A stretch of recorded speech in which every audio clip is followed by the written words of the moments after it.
You say you joined your first gang when you were 9. It was, I don't know, you could call it a gang, but it's like, my mom, when I first came to Canada, they lived in Regent Park. I went to school there. A school called Duke of York. Called what? Regent Park, Duke of York. Duke of York? Yeah. Okay. We lived on a street called Parliament Street. The way I came to Canada was fucked too, eh? How'd you come to Canada? So basically, I was in Guyana and I grew up with my grandparents. When I was born, my parents cut to Canada. Yeah. Right away, like within days. So I never really grew up with them. When I was like 6 years old, my grandma told me to hug my grandfather that we're going on a trip. All of a sudden, we're at the airport. Me and my grandma get on a plane. We fly all the way to Canada. Someone picks us up at the airport. She brings me to this place and shows me my mom and dad and said, "That's your mom and dad." And I was like, what the fuck? So you got pawned off by your parents. Next day I woke up, my grandma was gone. Time out. You didn't meet your mom and dad until you were 6? Nah. So I didn't even know about them, dog. They just put it on me like that. So you thought your grandma was your mom? Yeah. So no, that's why I could identify with people who've gotten kidnapped, bro. Time out, because like that's the thing, is they just bring you to this random, they're like, that's your mom and dad. You're like, oh. Yeah. Like, how do you know? Is that really your mom and dad? Like genetically? Like, yeah, that they brought me to, because they left in Guyana to come here so they can make a better life for me to bring me up here. Yeah. My grandparents never really showed me that. Yeah, that's, you see what I'm saying? That's a little so now I wake up the next morning, my grandma's gone. So I'm there, look, she told me, I walked up to my dad, he had on headphones and shit, so the man took off the headphones, looked at me, put it back on, like, you know? Maybe I was a problem or something. And the next day I woke up, my grandma's gone. I love this lady. My grandma was the best. Like any grandma, if you ever had a grandma out there, you know what grandma love is compared to. Grandma love compared to mom love is totally different. Yeah. How long did she stay though? Wait, who? Your grandma. The night, she was gone the next morning. No easing. No goodbye.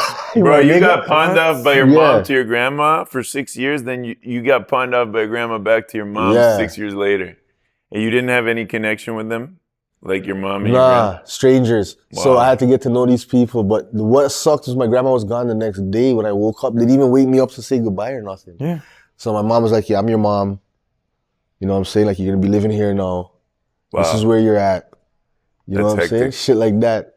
I adapted this to learn, but I never really got along with them. Because the connection wasn't there. Like, you know, you have a connection with kids. Yeah. I never had that motherly connection with them. You know what I mean? Yeah. And like, you know, the regular shit, you get licks and shit. Like these kids today, they don't get no beats. You get beat for every little thing, bro. Yeah. Homework, all kind of shit. They're standing over you, ready to bust your ass if you forget a word or something. Like, geez, you know what I mean? Maybe we should buy that domain. SerbianSpankings.com. So now sounds like a BDSM fucking type. So now I'm there with them, and make things quick. I end up going to Regent Park, Duke of York. Yeah. I get in there, there's already a group of friends, of kids there, right? So like this gang stuff that the culture that we have here in Ontario was from a long time ago. Yeah. It started from even like when I was a kid, I was like 7 or 8.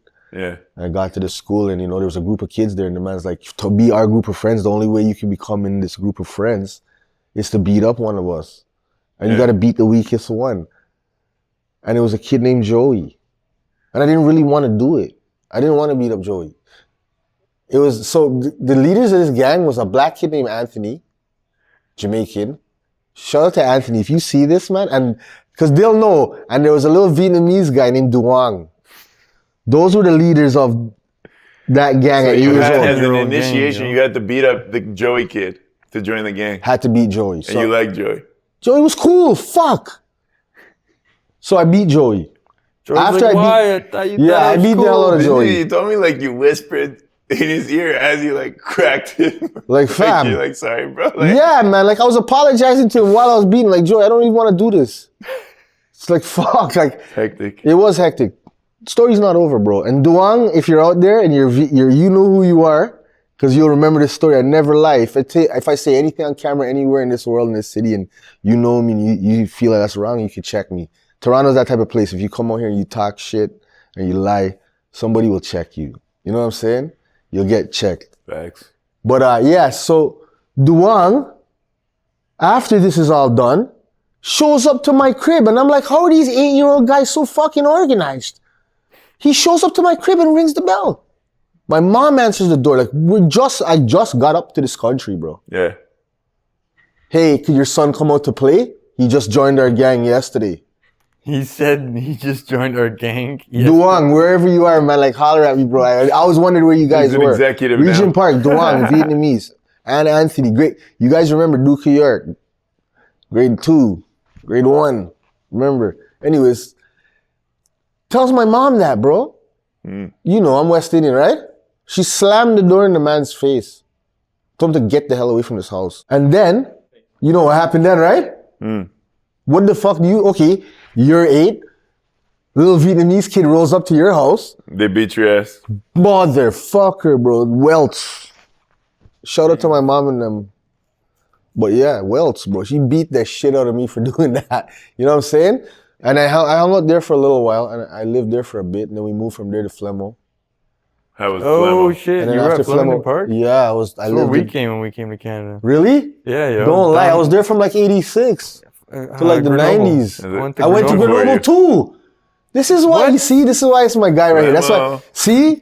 This is how I know. See how we get along? That's Yeah, why. That's hilarious. Yeah, I lived in Flemo for a bit. Like, I went to Grenoble, I went to Valley Park, I went to Guyana too. I was supposed to. No, the grade I 9 left- year we moved. I left grade 1 though. I was like 6 when we The left. grade 9 year we moved to Pickering to get a better life. Yeah. But then after a year or two after that, they couldn't afford it. And then we moved to Chester Lee. What years were you there? Chester Lee, Glendower area. Tell me, what years? Like from 90 what to what? So 86 to, I would say 86. I got to Flemington Park in 86 from Regent. And Yeah. from 86 to...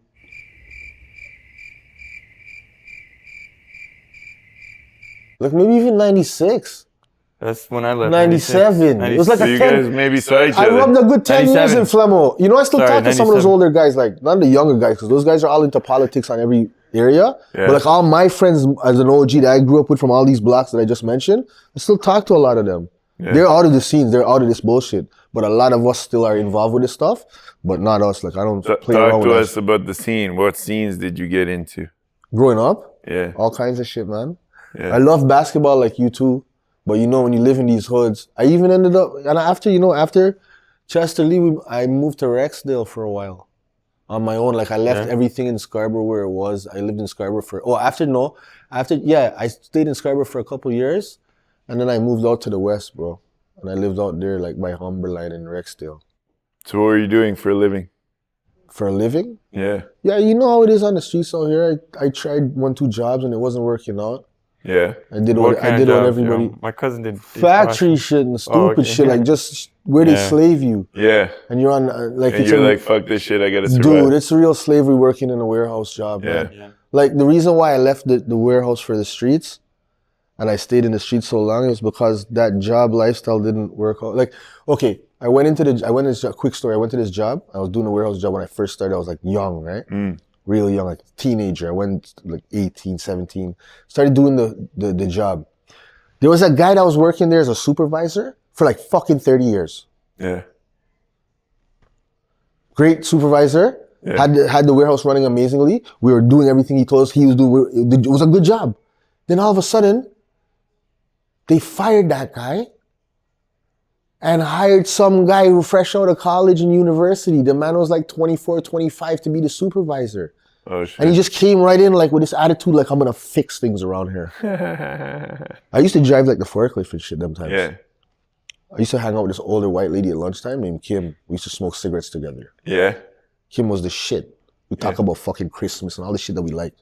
Yeah. You know what I mean? I was young, but she was old. Kim was like fucking 50-something. I was 19. Yeah. But it was my cigarette buddy at work, bro. Yeah. Like, she liked Christmas. I like Christmas. Like, Classic. yeah. She liked food. I like food. You know what I'm saying? So, we would just kick it. So, she's the warehouse laborer. Long story short, she's, you know, the pallet trucks, pump trucks that you stick in to raise up the pallets? Yeah. She got stuck and she couldn't get it out. I was driving behind the forklift. So I hop off the shit to go help her. Here comes fucking Tony the Tiger that they just hired, running across the dock like this. Because it was a long dock. And I'm looking at him like, what the fuck's wrong with this dude? Got the Scientology. She's like, he's coming over here. He's coming over here. Yes. He pulls up. What's going on here? I said, yo, relax. Kim couldn't get the pump truck out, and I just jumped off the forklift. He's like, well, you stay on your truck, and if there's something that she needs, she can come talk to me about it. I said, buddy, first of all, you're fucking 24 years old. This is me telling the man this at like 17, 18 years old. Yeah. Wow. Have some fucking respect for the older lady, bro. Yeah. All right? Talking like that. Like, just have some respect. Like, this whole, that we work off of respect. Yeah. He's like, but then he came with this whole boss and management, and I'm this, and I'm that, and this and that, and da-da-da-da.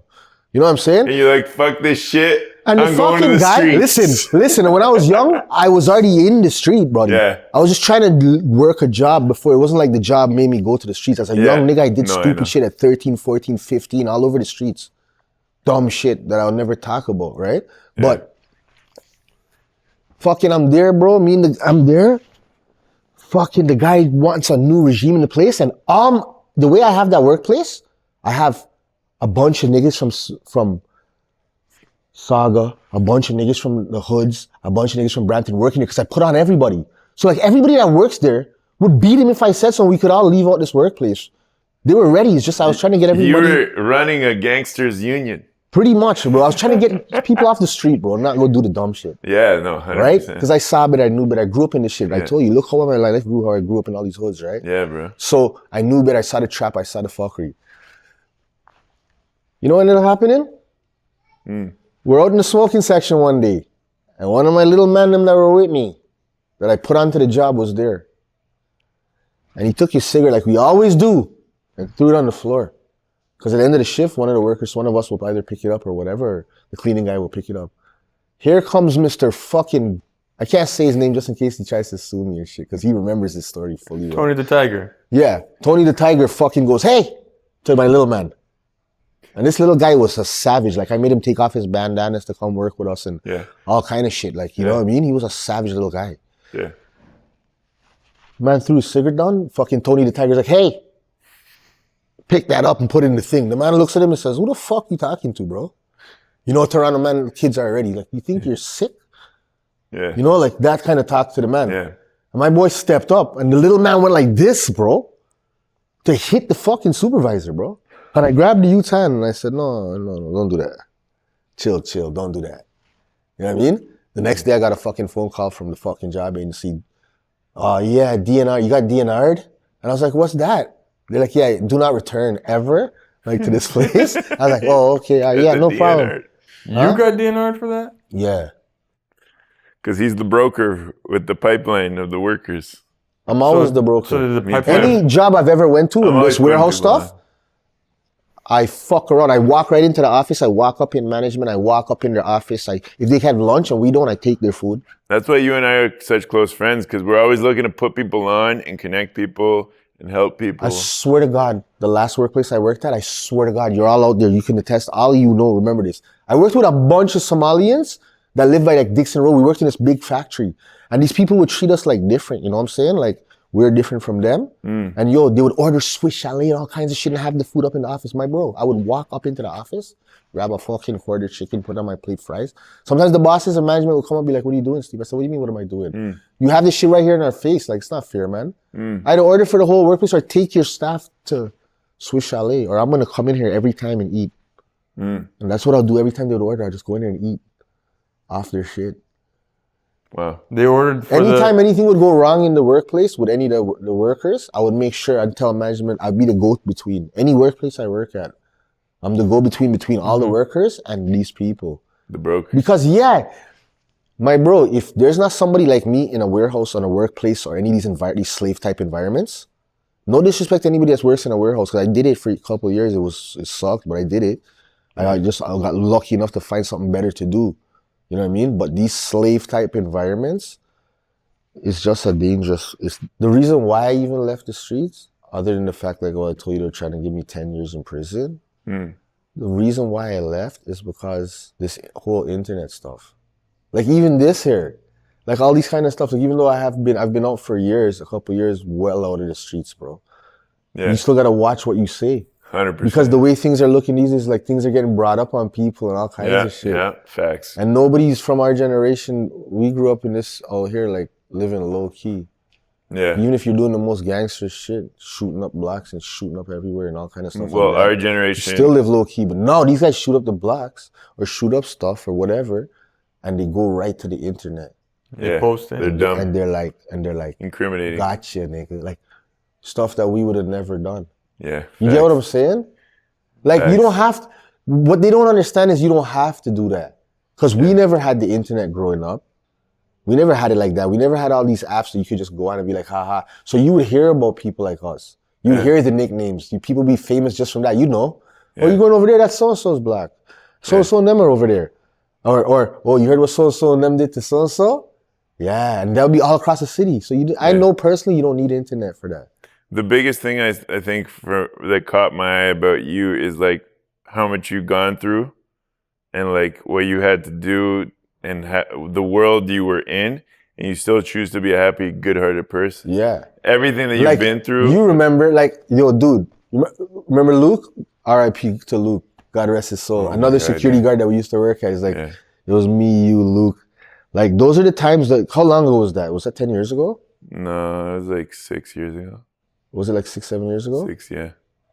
6, 7. Damn, I was in the streets up till then. I thought I was up for like 10 years, dude. Yeah. Anyways, yo, dude, I would come to work and show these guys like fucking, I'd have 10 bands here, another 15 bands here. Yeah. Another 20 bands in my another 20 bands in my fucking bag. You show up to work like that? Yeah. Why did you? I'll tell you why. Why did you have to bring that to work? Okay, I'll tell you why. He had a big black suit. He was really chubby, and he had a big diamond watch and a giant chain under the suit. And he'd be like, "Yo, it's good." Yo, I'm gonna be honest with you. That time, you know how the street should go. Sometimes your life gets into shambles and stuff goes wrong and certain things. And like I said, I was on charges facing, you know what I'm saying? I had to move and do certain things. Like anybody out here that been in this lifestyle would understand, you know what I mean? I just changed my life around for the better for the last 6 years. Shit, I've been telling people 10. But okay, 6, right? I've been changing my life for the better, whatever, right?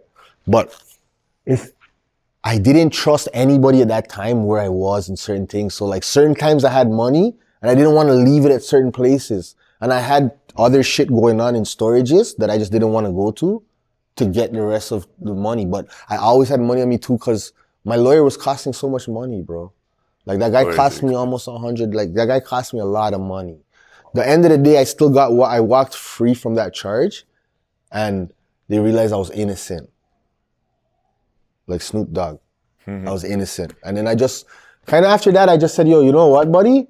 Like, this is just, I'm sick of this shit. I'm sick of this. Well, what are the only outcomes of staying in the streets? Like, you can speak. Oh, we all know the outcomes, bro. There's 2 outcomes. There's only 2 outcomes. Like, if you're the part of the, like, 1%ers that get away with it, and that's 1%. Just like the billionaires, the guys that actually get their money and use their brain and invest the stocks, right? The guys that don't put their family's life in jeopardy or let people know where their spot is. The guys that live far away. Don't get people excited. The guys Everyone's that gonna think that they're 1%. The guys that don't go to the fucking club every weekend and show off their things, right? Like, just don't show off your things, man. I know coming from a guy like me that used to walk around the city wearing all kind of chains and all kind of... Bro, I seen pictures of you with a Rolls. You had a Rolls Royce. You had all kinds of shit. What's the most money you had on your neck at once? Chains? Fuck. Probably like... Maybe like 30K, 40K. Back then we didn't have money like how you could buy the 100K chains and stuff. Yeah. And back then, like when I was rocking those chains, if you really look back in the city, it's 7 years ago, nobody was really rocking any chains like that. It's just the young gen came up with it. I was like, me and certain people from my generation, that 40-year generation, a special breed that had up all the chains and Yeah. You know what I mean? You had the grill too. I had grills like crazy. This guy was smiling like this. I used to have back in the day too, before anyone was doing that shit. Yeah. Bro, Cameron was doing it. I remember as a kid, like all the rappers had those spinners. I wanted to. Yeah. Listen, the grills I had were like grills with rows of diamonds, right? The rows. Yeah. So when you people see that, they know you got the paper. Yeah. It's not the regular grills with just caps, which are good too. Yeah. You know what I mean? But if you get the grill that's a rectangle and the bottom. So my next grill, I'm going to share this with you because I'm out of that scene now. I'm not really into that stuff. I'm more into like real estate and all that kind of stuff now. Like that's what we're trying to get to. Yeah. Forget the chains and all this other stuff. We'll leave that to the kids. But I'm going to give this to you guys for free. I was going to get like a grills where the top and the bottom part of the grill, when it's closed, when I close my teeth together, it would form the flag of my country. So it'd be the Guyanese flag, red, green, and gold. So the top, you wouldn't tell if it's, my mouth's open, you wouldn't tell by the top and the bottom. It would just look like diamonds and gold. But if I close my thing, it forms the picture of the Guyanese flag. That's what I was going to next, because my dentist would send the moles out to New York because my teeth are fucking jacked. They're like, you know, when you have those, like my teeth are, I don't really want to show it off like that, but they're jacked. We see them. You know when you have, thanks man, thanks a lot. Hey, you know what I'm talking about, right? Your when teeth aren't that bad. No, but you know when I'm talking about when you're crookedish? Yeah. So the dentists down here don't want to fuck with it, bro. Yeah. You know what I mean? Probably gonna get a new name from this now. Niggas out there gonna be like, hey, crooked teeth, wagwan. But anyways. They call me Dumbo because I have big ears. Yeah, but who doesn't? They say go back to your genocidal shithole country. I have big ears too, though. Better to hear you with. Yeah, I'd be crying every day, getting bullied by white kids. Then I go to the hood, get bullied by black kids. The white kids are like, you shithole Russian. All good kids get bullied, bro. And then the black kids would be fucking white boy. And then the white kids would be like, go back to your shithole genocidal country. And it's like, I'm like, what's going on? But I get you. That's why we get along. A lot of bullies weren't even bullies from youth. They just turned into bullies. Because somebody probably bullied them. Well, and they said, bullies are bullies because they're suffering either at home or somewhere else. Yeah, at home or... Yeah. But I just want to finish our story.